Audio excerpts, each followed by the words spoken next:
આગળ વાત કરીએ રાજ્યની ટેકનિકલ કોલેજોના અધ્યાપકો કેરિયર એડવાન્સમેન્ટના લાભથી વંચિત છે। સરકાર દ્વારા જાહેરાત કરવા છતાં પણ છેલ્લા 9 મહિનાથી અધ્યાપકોને કેરિયર એડવાન્સમેન્ટનો લાભ નથી મળ્યો।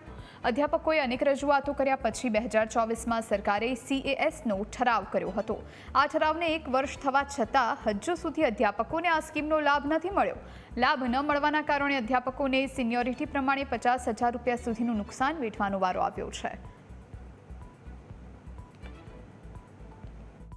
ઇજનેરી કોલેજના ઘણા પડતર પ્રશ્નો છે। એમાંથી મુખ્યત્વે છે CS, પ્રમોશન છે, બઢતી અને સેવા સળંગ અને ટ્રાન્સફર છે, રિક્વેસ્ટ ટ્રાન્સફર।